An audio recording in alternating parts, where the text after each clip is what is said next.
Bonjour à toi et bienvenue sur l'émission En Amour. Moi c'est Nicolas, je suis l'auteur du blog graindecoeur.fr et je te souhaite la bienvenue sur le podcast.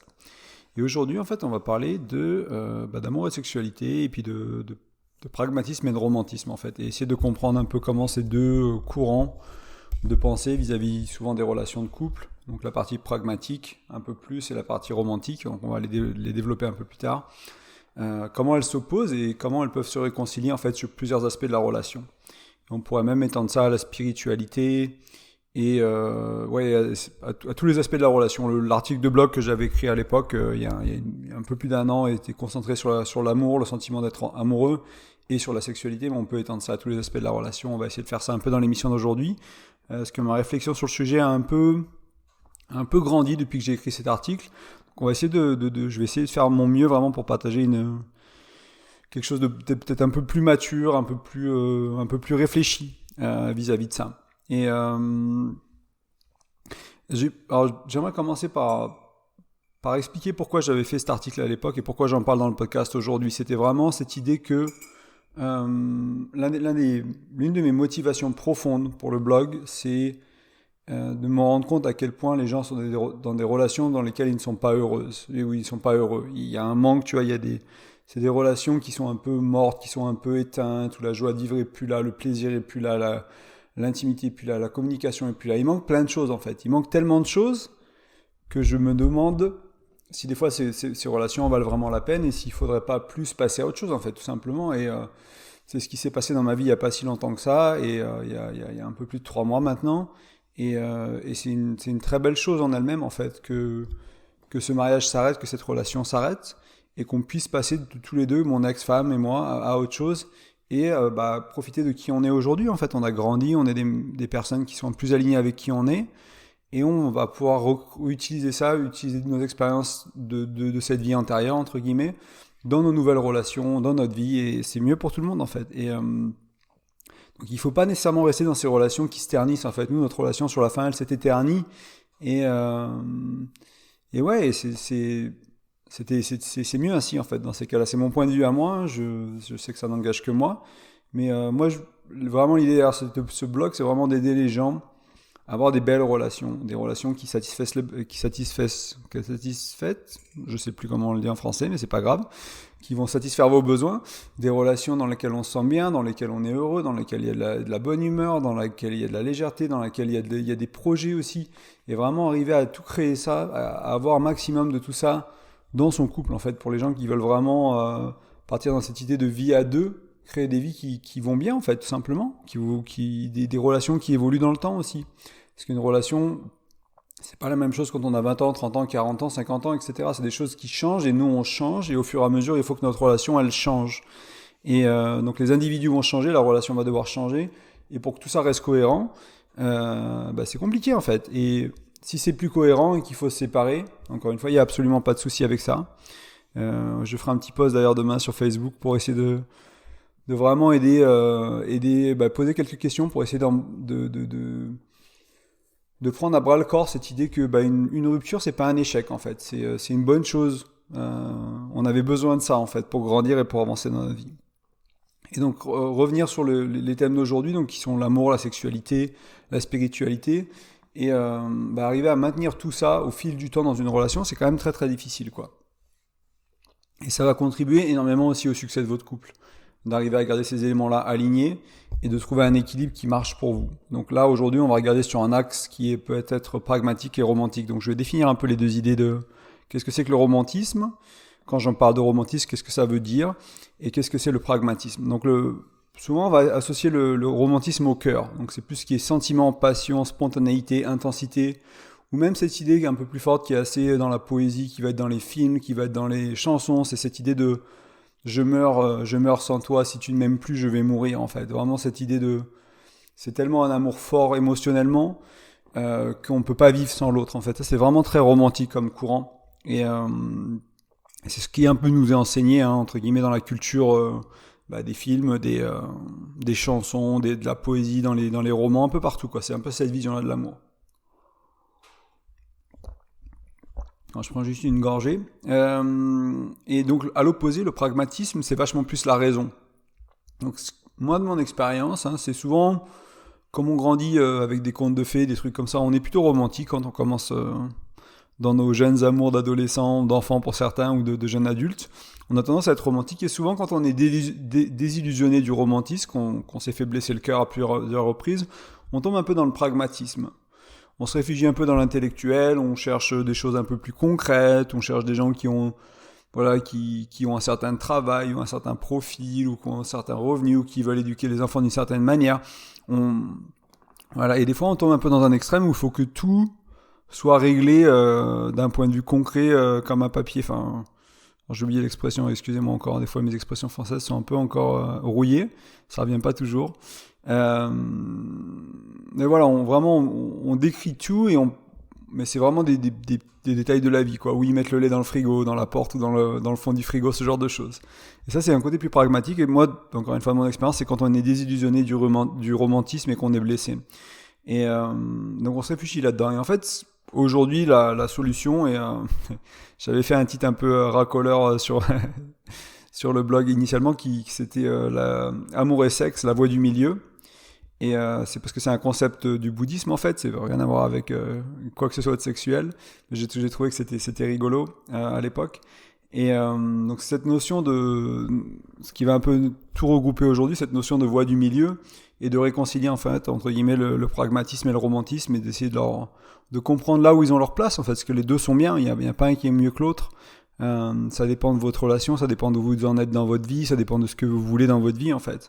Et ça vous appartient à vous. Par contre, si vous êtes que dans le romantisme ou que dans le pragmatisme, vous avez soit une relation, des relations passionnelles qui implosent, explosent très rapidement, moins rapidement, mais voilà, des choses très, très intenses et très douloureuses. Et si vous êtes dans le pragmatisme, vous avez des choses très plates et un peu tristes, quoi. C'est des relations un peu déprimées, quoi, déprimantes. C'est pas des choses très inspirantes. Et voilà. Donc que ce soit le sexe, l'amour, ou tout ce qui est spiritualité, en fait, il va falloir trouver une sorte d'équilibre, en fait, sur ces deux axes, quoi. Et en trouvant cet équilibre, ce qui va être intéressant, ça va être Alors, pardon, j'avais pas le micro au bon endroit. J'espère que c'est allé. En retrouvant cet équilibre, ce qui est intéressant, c'est vraiment de se rendre compte des avantages et des inconvénients des deux aspects, en fait. C'est-à-dire que si vous êtes, je sais pas, moi je vais prendre en sexualité par exemple. Vous croisez souvent dans le milieu plus thérapeutique, la psychologie, etc., ou même le développement personnel, qu'il faut maîtriser son temps, donc son emploi du temps, etc. Donc vous allez peut-être vous mettre dans votre calendrier, c'est le mercredi soir, c'est voilà, soirée en amoureux, de 9h jusqu'à 11h30, c'est vos 2h30 à vous, il n'y a rien d'autre, peut-être que vous prenez une chambre d'hôtel, peut-être que vous restez à la maison si vous n'avez pas d'enfants, etc. Mais c'est votre temps à deux pour votre sexualité. Donc ça peut être une très bonne chose d'avoir ça pour des gens qui sont peut-être qui ont des enfants, ou qui ont des vies très très très chargées, et qui ont vraiment besoin de créer ce temps et de se garder du temps l'un pour l'autre. Mais aussi, le souci, c'est que si c'est fait d'une manière très mentale et très pragmatique, et qu'il y a dans ces 2 heures-là, ces 2h30-là, il n'y a pas un peu de passion, il n'y a pas un peu de spontanéité, il n'y a pas de sensualité, il n'y a pas d'impulsion, il n'y a pas c'est vraiment cette volonté de vouloir l'autre, quoi. Ça va pas non plus marcher, en fait. C'est-à-dire que même si on peut chercher à résoudre un problème, par exemple, un manque sexuel avec une initiative, on va dire, pragmatique, qui est sur la planifier, garder du temps, avoir le calendrier de libre, ne pas avoir les enfants au milieu, avoir tout ce qu'il faut à la maison, être confortable, etc. Il faut quand même avoir du romantisme dedans pour faire en sorte que cette soirée se passe bien. Et à l'inverse, c'est pareil avec l'amour, en fait. Souvent, l'amour, on pense que c'est vachement romantique comme sentiment. C'est juste les sentiments du cœur. On aime, on le ressent ou on le ressent pas. Moi, ma croyance, c'est quand même plus que l'amour, il est là, en fait. Qu'on le ressente ou qu'on le ressente pas, quand on aime l'autre, l'amour, il est toujours là. Et l'autre, elle est toujours... ils ont toujours le droit de recevoir cet amour, en fait. C'est pas parce l'amour, il est caché derrière de la colère, ou il est caché derrière, je sais pas moi, du stress au boulot, qu'il est pas là, en fait. Quand vous aimez l'autre, quand on aime l'autre, on le sait, quoi. C'est vraiment profond en nous, et c'est là tout le temps, en fait. C'est juste y avoir accès ou pas y avoir accès, en fait. Et on peut perdre cet accès à l'amour pour une connerie au boulot pendant 2 jours parce qu'on est stressé, en fait. Mais ça n'empêche pas qu'on aime et qu'on est aimant. Mais aussi, dans l'amour, dans la vie à deux, il y a beaucoup de choses qui sont très pragmatiques. Tout à l'heure, je parlais du lait dans le frigo, c'est un peu le cliché bête des séries américaines, mais ça peut être, moi je sais pas comment vous faites le ménage, comment la maison est rangée, qui fait les courses quand, qui gère les poubelles.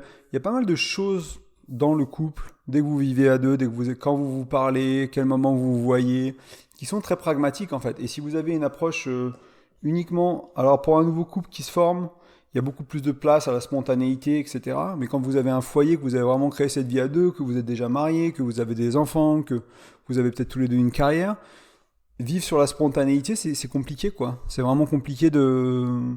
Alors je suppose, hein, il y a sûrement des exemples de couples qui arrivent, mais je pense que pour la majorité d'entre nous, on va avoir besoin de cet équilibre et pas tomber dans les travers où tout est romantique et on dit je t'aime que quand on le sent et on est amoureux que quand on le sent et puis au bout de 6 mois on change de partenaire parce qu'on a plus de sentiment d'amour parce qu'on sait très bien que de toute façon ces 6 premiers mois, enfin 3 à 6 premiers mois, il y a cette période un peu d'oxytocine assez élevée où c'est juste des hormones parce qu'on rencontre quelqu'un et c'est pour s'attacher à l'autre, c'est quelque chose de chimique.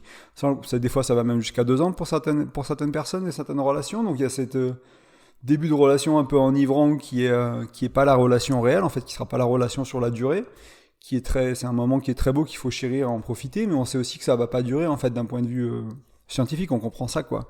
Et, mais par contre, ça veut pas dire que dès que ça c'est fini, il faut tomber dans le pragmatisme extrême et ne plus chercher à créer du romantisme, en fait. Moi, je suis vraiment convaincu que la passion, ça se maintient dans le couple. La flamme, l'envie, le désir, l'intimité, la communication, la spiritualité, le bien-être, la bienveillance, c'est des choses qui se cultivent en fait, c'est des choses qu'on cultive individuellement, qu'on cultive à deux, et après on peut en profiter entre guillemets, on peut profiter des fruits dans cette relation qu'on a avec l'autre. Mais c'est avant tout un travail personnel et c'est aussi un travail à deux dans le cadre du couple. Donc voilà, c'était un peu vraiment les points clés moi qui me venaient là-dessus. Ça reste au final assez simple hein, comme concept, je veux dire à expliquer comme ça là au micro, enfin c'est pas très compliqué. Après, ce qui est vachement plus compliqué, je trouve, c'est vraiment c'est la vie de tous les jours en fait. C'est de vous rendre compte quand le pragmatisme vous sert pas ou le romantisme vous sert pas, arriver à changer votre état d'esprit.